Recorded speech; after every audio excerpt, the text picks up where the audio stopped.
lest Satan should get an advantage of us, for we are not ignorant of his devices.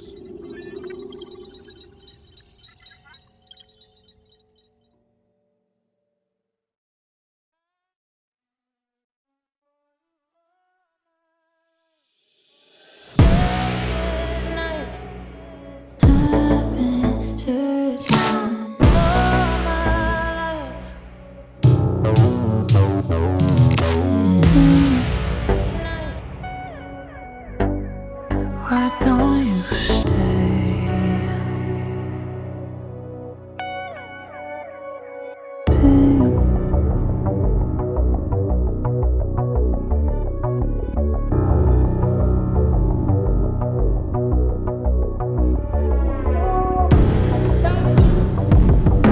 Have nothing to do with the fruitless deeds of darkness, but rather expose them.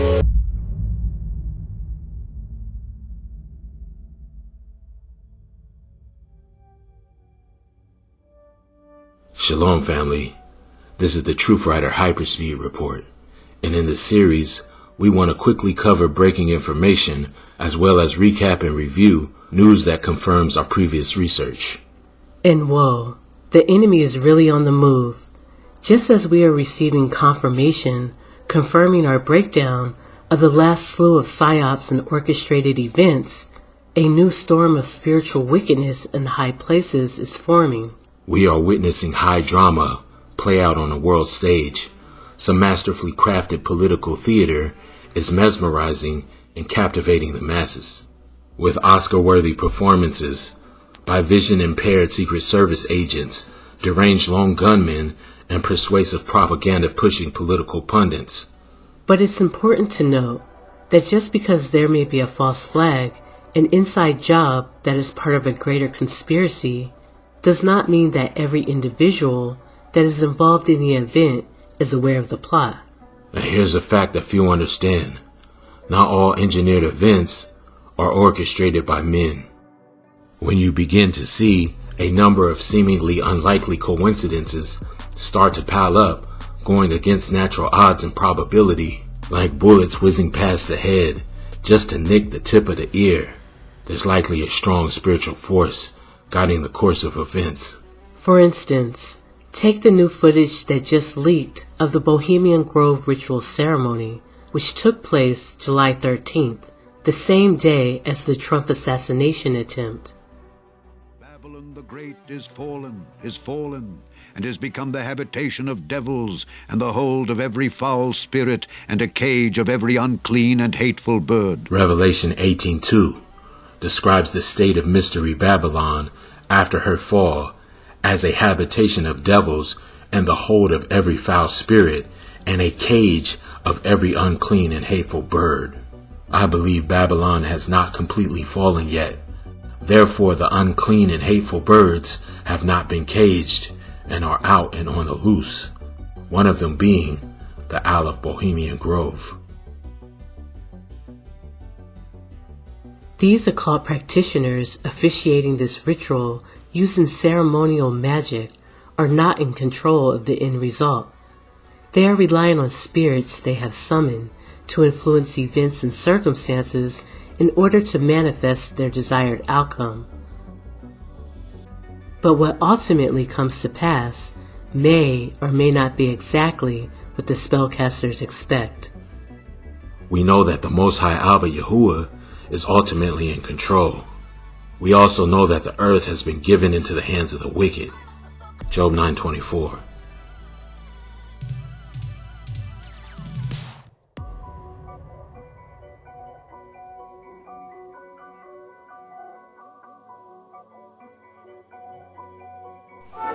Napoleon, Alexander the Great, Donald Trump, we're all cut from the same cloth.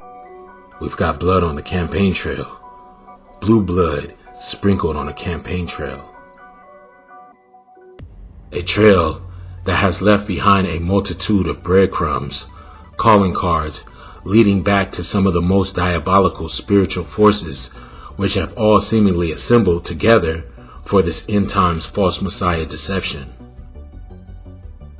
You see, this series of unlikely events have all converged to catapult Donald Trump beyond the mere White House, right into the hearts of patriotic Americans as a messiah-like figure. The spellcasters and the entities they serve have decided to play the ultimate trump card. This Enough is Enough card from the 1994-95 Illuminati card game is one of many that seemingly predict future events. Everything from 9/11, the Pentagon attacks, the pandemic, to this recent Trump assassination attempt.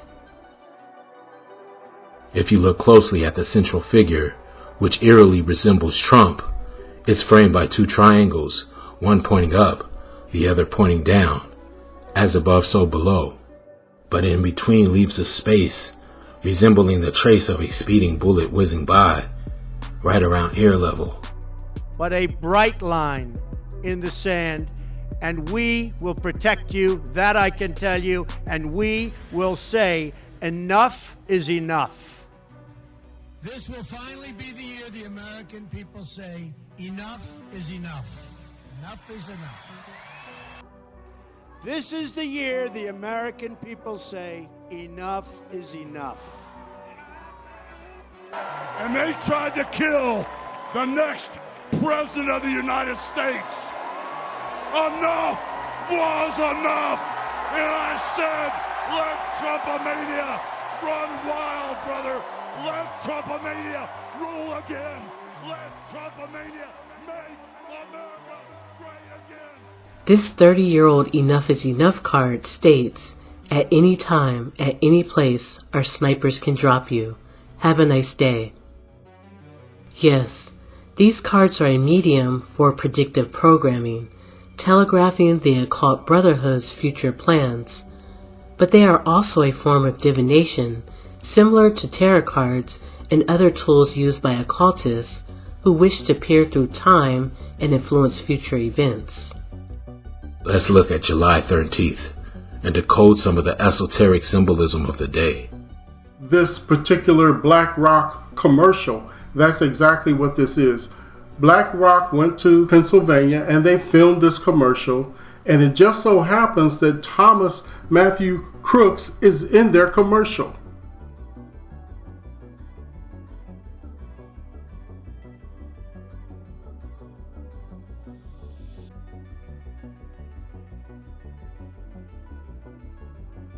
Police have already been alerted that there's a man climbing with a rifle on top of the roof. So 42 seconds before the president is shot, you can see the Secret Service sniper team prone position looking through their scopes in the direction of the shooter. Then about 6 minutes later, 42 seconds before the president is shot, they are now in a prone position using their scopes, taking aim at this individual across 150 yards from where the president is speaking. They see him clearly, they know that he has a long rifle, and they do not fire upon him. Why did they not take the shot? 42 seconds later, shots rang out and President Trump is hit. Why did they allow him to get off a shot? They see him on this roof. Why did they stand down? Why did they not do anything? Again, gross incompetence or an inside job? This 42 seconds, spiritually, is very significant. His parents have worked as professional counselors, according to public records. Both of Thomas Crook's parents were social workers, a form of psychologist. MKUltra was created by psychologists. These funds have been earmarked for military spending.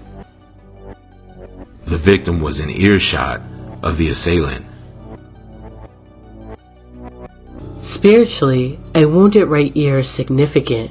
Trump's right ear was pierced by a bullet, and the last time the mainstream media highlighted a wounded ear is when Tyson bit off Holyfield's right ear. Oh my goodness, he's got a bloody right ear. Holyfield bit by a dirty Mike Tyson, which has cannibalistic overtones.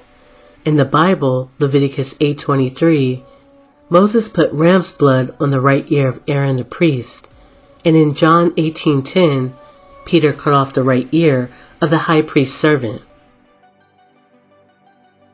Given the nature of this assassination attempt being such a close call, It is not surprising that many who identify themselves as patriotic Christians are claiming that this is an act of God. If you didn't believe in miracles before Saturday, you better be believing right now. Thank God. Lest Satan should get an advantage of us, for we are not ignorant of his devices. And our God still saves, he still delivers, and he still sets free. Because on Saturday, the devil came to Pennsylvania. The devil came to Pennsylvania. Well, the devil is a deceiver, so yes, the deceiver was very active in Pennsylvania that day. Thank God! You must understand that God is a generic title, not a name. In the Bible, Satan is even referred to as a god, the god of this world. On the back of the dollar bill, it says, "In God we trust," right next to the phrase Novus Order Seclorum, meaning New Order of the Ages, or New World Order. This is underneath the Great Pyramid with the illuminated eye of Horus. Horus is another hateful and unclean bird which has not yet been caged. So it is fitting that they would have Tim Scott deliver this speech tying God and divine intervention to Trump and the Republican Party right in front of the pyramid in the eye of Horus. The hold of every foul spirit and a cage of every unclean and hateful bird. Those of you who really follow our work know that we have been tracking and exposing the works of this coalition of spirits for a while now. Just a few weeks ago, we highlighted Donald Trump's bizarre Hannibal Lecter reference at his campaign rally, tying his praise and admiration for Hannibal Lecter to the third installment of the Silence of the Lambs series titled The Red Dragon. This invocation was quickly added onto and reinforced by the self-proclaimed witch, Ariana Grande. You are a witch? I am, indeed. The witchiest witch. Ariana has inadvertently expressed her praise and admiration for this cannibalistic spirit by stating that Jeffrey Dahmer would be her dream dinner guest. Years ago, before the Dahmer series, it was in a Q&A with fans, with young fans. It was young fans at the time. It was I think it was in between, like me being Cat and pop stuff. So it was like a younger group. Okay. But it was with a parent. Someone said, "If you could have dinner with anyone living or dead, who would it be?" And I was like, "Oh, you're so cute. Who, Mom and Dad, is it okay if I give the real answer?" And they were like, "Sure, I guess. What's the answer?" And I was like, I mean, Jeffrey Dahmer's pretty fascinating. I think I would have loved to have met him. Like, maybe with a third party or something involved, but I have questions. There is clearly an occult agenda behind this line of questioning.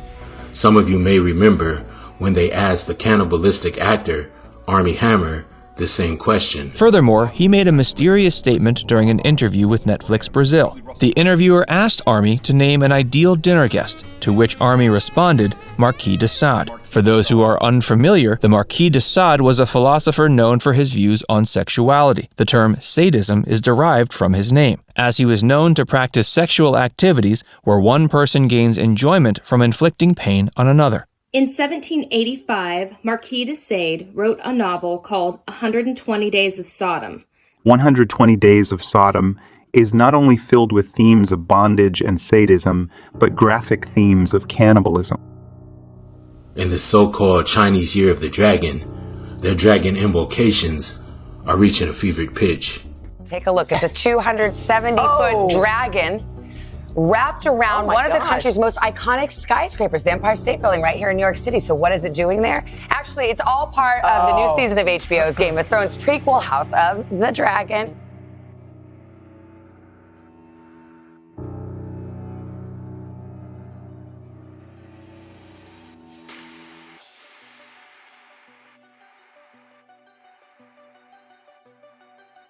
Our research has led us to believe that it is this hungry class of sea serpent and dragon spirits that are being called upon by the Hermetic Druids in the tradition of Merlin, a tradition which Donald Trump has many spiritual ties to. Donald Trump has played so far. He's a billionaire businessman and property mogul. A front-runner in the race to be the next US president. Many admire him for his straight talking. And now he's apparently been made a Knight of the Round Table in Tintagel and can call himself Sir. Heidi Davey reports. Well, as the legend goes here in Tintagel, only the best knights in King Arthur's kingdom are invited to sit at the prestigious Round Table. It's an honour bestowed on only a few, and Donald Trump has now been added to that list. The question is, though, why? So from henceforth, Donald Trump will be known at Camelot Castle as Sir Donald Trump of Camelot. He's really not joking, by the way, as the process for selection is extremely serious here in North Cornwall. We do it very, very rarely, and we do it. It is a great honour because the Noble Order of Camelot Castle is something that we do take very, very seriously. We have granted knighthoods previously. Some of them obviously are private for obvious reasons. I think he is one of the most noble men today in the world, and I think what he is doing is something that will go down in history, and I think King Arthur would be proud. It is still related to the Welsh nation and its heritage, and that I think is the key. Arthur is part of our heritage. There is so much evidence for placing him in southeast Wales. It really is amazing that this idea hasn't been accepted. Well, I've never had any doubts that Arthur was a Welshman. And he appears fundamentally in the core of the lineage literature of royalty. Our Arthur now becomes the source by which the kings of England claim their right to rule. During the reign of Uther Pendragon, in the wake of the dragon-shaped star, Merlin foretold the coming of Arthur, a great warrior king who would defend his country and faith from foreign invaders and natural disasters. From the old Roman order that had withered and died, Arthur would sow the seeds of a nation that was to become Great Britain. Today, Arthur's name lives on, but did he ever really exist? Alan Wilson and Baron Blackett have gone further than any other researchers in establishing the facts behind the legend. Since 1977, they have been re-evaluating the most ancient British texts. Not only have they identified two Arthurs, but they've also found physical evidence to support their claims. The book that really brought Arthur to the attention of the world was The History of the Kings of Britain, written in 1135 by Geoffrey of Monmouth. Arthur's name had been recorded before, but it was this work that portrayed him as a knightly king. The problem immediately was that he proclaimed an Arthur who fought the Romans and an Arthur who fought and defeated the Saxons and others. The immediate problem is that you have a 200 and maybe 25 or 250-year-old king. This was pointed out by Polydore Virgil, the historian for Henry VIII of the Six Wives, and said this is impossible that you've got a 250-year-old king here. He can't fight the Romans and the Saxons. This was immediately used to say, oh, this history is false. But the obvious answer is that there are two King Arthurs. And there are two. And the man who fought the Romans did so in 383 to 88, and is very clearly recorded, and very well recorded, authenticated. And the man who fought the Saxons in the 6th century is a 6th generation direct descendant in the male line, and he is Arthur II. See, all of these legends come from real places. When Edward I claimed the throne of Scotland, among other documents which his learned clerks consulted was the prophecy of Merlin and Geoffrey of Monmouth's history. Here is an example of Geoffrey's portentous-sounding prophecies.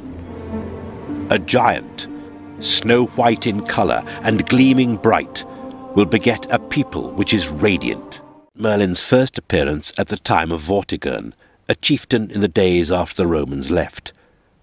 As a usurping leader of the Britons, Vortigern had made the fatal mistake of inviting Saxon mercenaries into the country as auxiliary troops against an alliance of enemies from the north. Predictably, the Saxons didn't just do the job they had been hired for. They stayed on and settled more and more of their people on the lands they had been paid to defend. Finally, Vortigern lost control of them as they went on a rampage, massacring the British and despoiling the country. So, Vortigern himself had to flee to the safety of the mountains of northwest Wales. His magicians advised him to build a strong fortress, but the wall was no sooner built than it collapsed each night. In the face of this bad omen, the magicians prescribed the blood of a boy without a father to be sprinkled on the foundation stones. In nearby Carmarthen, they found the young Merlin, whose mother was the daughter of the king of the Welsh kingdom of Dyfed. She had been impregnated by an incubus demon while living with the nuns at a local convent. So, Merlin had no earthly father, which qualified him for the role of sacrificial victim. The strange circumstances of his conception meant that he was also a wonder child, product of a union between the earthly and the supernatural, and his powers were soon demonstrated before Vortigern. Merlin demonstrated the shortcomings of the local magicians by correctly identifying the true reason for the collapsing walls, an underground pool in which lay 2 dragons, one red, the other white, sealed in stone. Once the pool was drained, the dragons fought, and, as they struggled for supremacy, a spirit of prophecy took hold of Merlin. Under its influence, he uttered many strange sayings. These were the Prophetiae Merlini that Geoffrey had put in his first book. Merlin explained the red dragon symbolized the Britons, and the white one was their enemy, the Saxons. The white dragon would prevail for a while, but ultimately the red dragon would throw it back across the sea it came from. He foresaw the rise of a leader who would hold back the invaders for a time, meaning Arthur, not yet born at that point. And lastly, after many cryptic predictions, he warned Vortigern that the rightful princes, Aurelius and Uther, exiled offspring of the last Roman ruler, Constantine, were returning to claim back the kingdom and his life. This act of violence is commemorated at Dinas Emrys, or the Ambrosius Fort near Bed Gelert in North Wales. After establishing his credentials, Merlin helped the new king Aurelius to put up a fitting memorial over the mass grave of the murdered British leaders. For this, he travelled to Ireland, where there stood a huge circle of standing stones raised by giants. Using secret arts, Merlin dismantled the circle and had the stones shipped to Britain. Merlin went on to interpret the appearance of a comet in the form of a fiery dragon as heralding the death of Aurelius, the ascendancy of Uther, and the coming of King Arthur. He then played his well-known leading part in bringing about Arthur's conception by helping Uther Pendragon to deceive the wife of the Duke of Cornwall into sleeping with him at the fortress of Tintagel.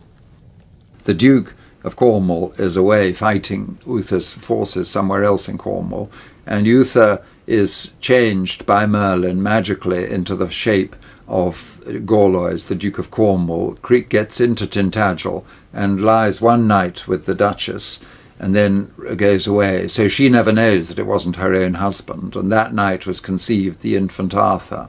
There's no question in my mind but that this reflects the theme found over and over again in ancient Celtic mythology, whereby a king is believed to be the son of a god, or the god, Lugh, who sleeps with the queen on the night that the new king is conceived. And this was a matter of pride, that kings were each the son of the god. Recently, it was, I don't remember how many days ago it was, but Donald Trump was knighted, what's called the Knights of the Round Table in England. And only few people ever received this quote-unquote honor.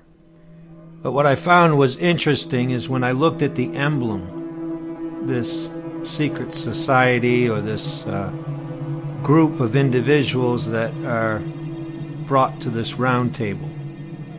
And this emblem is a picture of a cross with a round table with a red dragon.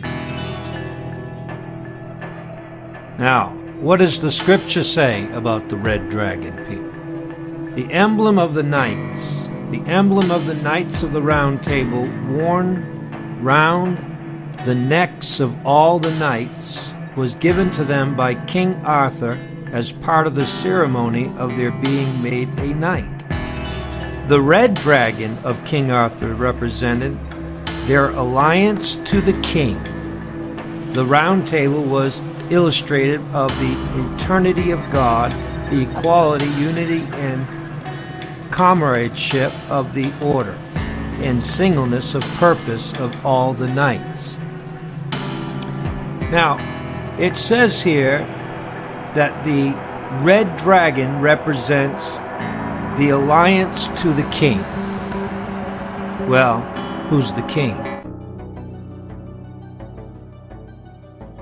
The would-be assassin, the patsy, Thomas Crooks, reeks of MKUltra mind control.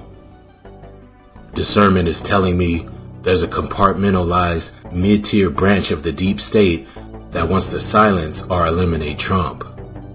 But there is also an upper-level faction of the shadow government that wants to see the Lolita Express flying Operation Warp Speed pushing 45th President of the United States, Donald J. Trump, re-elected.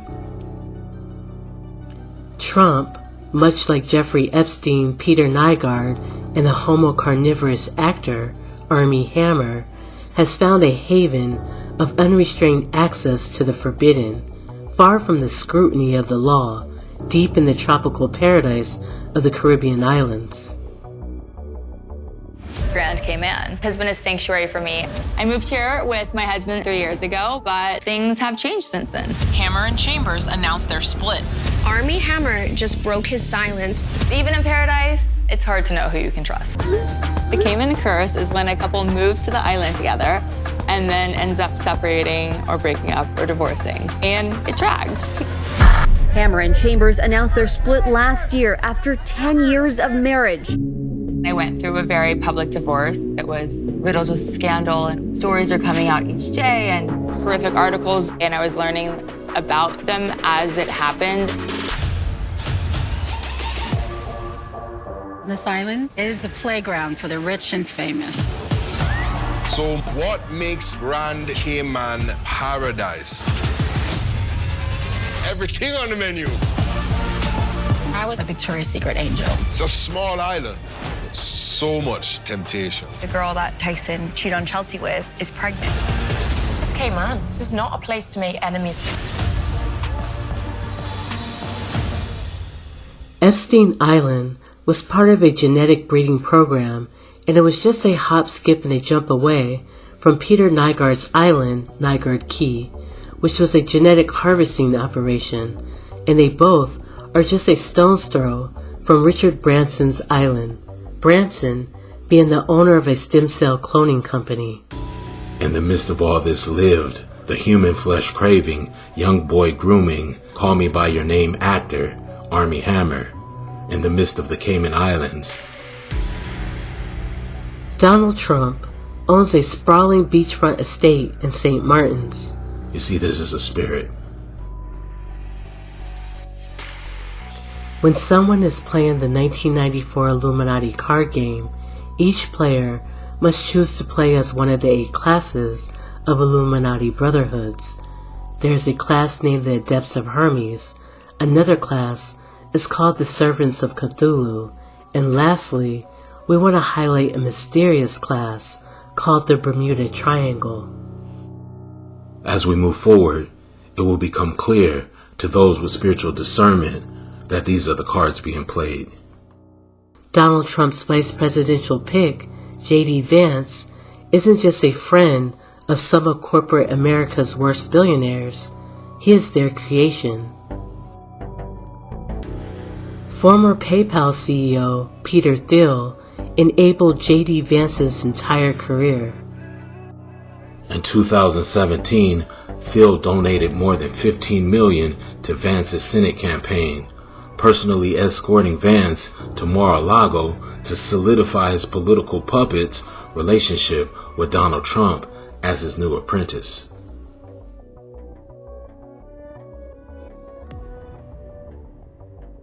A U.S. drug company sponsored by J.D. Vance's backer, Peter Thiel, secretly conducted human trials for a herpes vaccine on the Caribbean island of St. Kitts.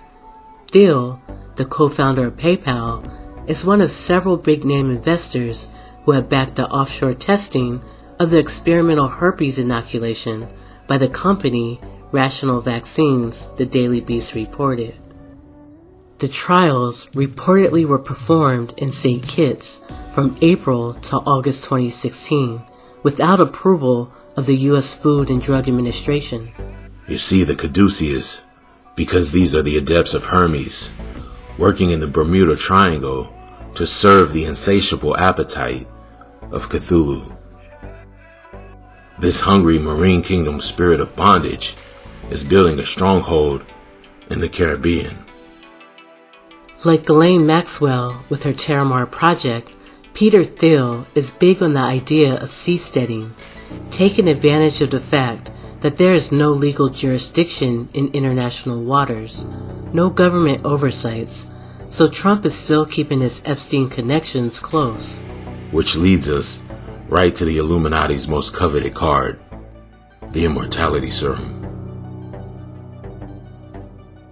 Unfortunately, because of YouTube's policy and guidelines, we are not going to be able to expose much of this particular part of the conspiracy due to the nature of the information which is prohibited on this platform. We are currently working on a classic Shatter Paradise style video exposing the truth about these critical events. This presentation will be exclusively available on our Patreon and websites. The roles have been cast for this false messiah programming and now are being played out through a number of social engineering theater rehearsals. The most prominent of them being the psychological conditioning aimed at the Israelites. For months now, we have been witnessing the occult-infused rap feud that has totally enthralled the world, a battle between Kendrick Lamar and Drake. This was a spiritual diversion, where the rapper Drake personifies not only the dragon, with the etymology of his name Drake being derived from the dreaded flying serpent, but his label OVO, represented by the bird that rules the night, the mystical bohemian fowl of the dark, the owl.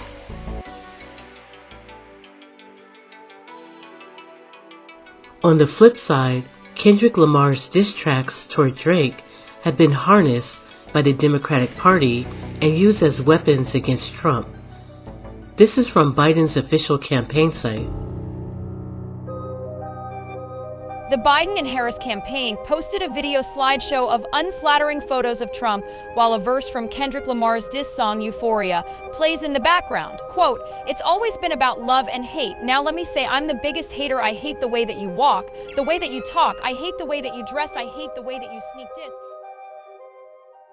Now with the rise of Kamala Harris, this video clip takes on new significance as she aims to divide and conquer, referencing Kendrick Lamar's hit diss record, Not Like Us, redirecting its potent spiritual energy toward her political opponents. So what's on your mind? Oh, Madam VP Harris, I'm worried about the election. Women's reproductive rights are on the line. Our Supreme Court is on the line. Our basic freedoms are being tested, Madam VP. I know you've been traveling across the country. What are you hearing? Yeah, girl, I'm out here in these streets. And let me tell you, you're right, Taraji. There is so much at stake in this moment. The majority of us believe in freedom and equality. But these extremists, as they say, they're not like us. They not. There's a full-on attack on our fundamental freedoms.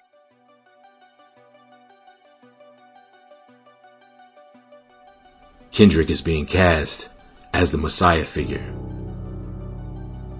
who slayed the dragon Drake and caged OVO, the unclean and hateful bird.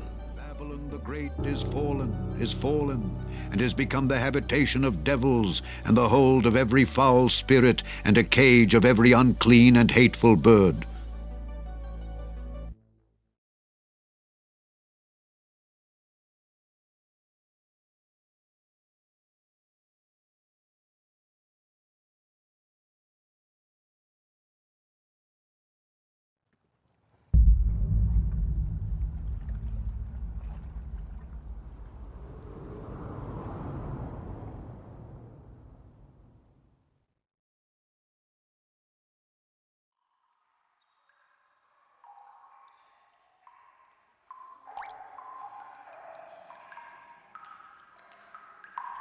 The last time we set out to expose this particular class of spirits, we received powerful testimonies from viewers who were edified and made more aware of Satan's devices.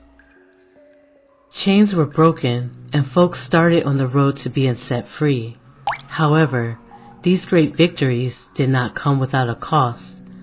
Not only was the video deleted from YouTube, but we suffered increased censorship and spiritual attacks that we had to fight off for months. So you can imagine how we felt the last few weeks when all the news reports, articles, and information we were gathering seemed to converge and point to the exact same spirits we confronted just 3 short years ago. Here we go again. We were being led to create part 3 to one of the most spiritually dangerous series we have ever produced. Despite all the enemy's efforts to discourage and stop us, I knew I had to blow the trumpet and shine the light on this swarm. This demon's nest, just one more time. One more time.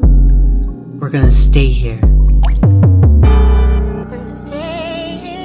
We're not running. We're gonna stand our ground. But we can't do it without your prayers, encouragement, and support. We need you.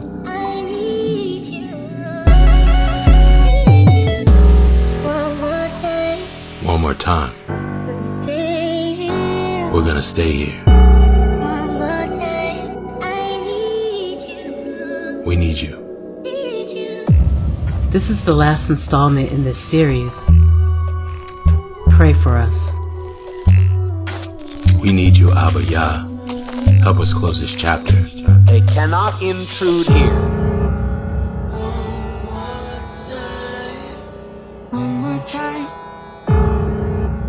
In the midst of increasing global tensions, the drums of war are sounding. Alliances are being forged, and battle lines are being drawn across land and water. Tensions are rising in one of the most hotly contested regions on the planet, the South China Sea. China's President Xi Jinping compared the BRICS economic bloc to a giant ship sailing forward against raging torrents and storms. We are witnessing the world reserve currency being systematically devalued and undermined, while banking institutions play big fish eat little fish. This is the geopolitical backdrop surrounding the highly significant coronation and crowning of the new British monarch, who is charged to preside over an economic, social, biological, and spiritual Great Reset. Question: did any creatures, entities, or beings outside of Noah's Ark survive the Great Flood? There's something in the water.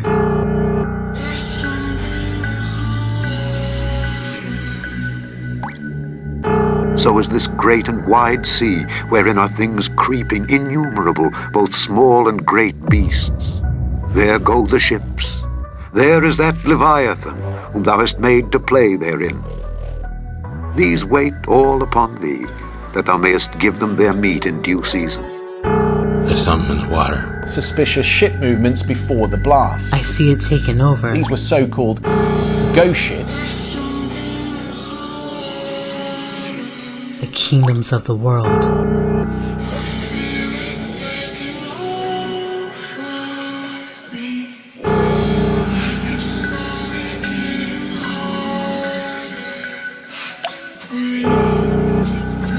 It's tentacles are around their neck is choking mankind.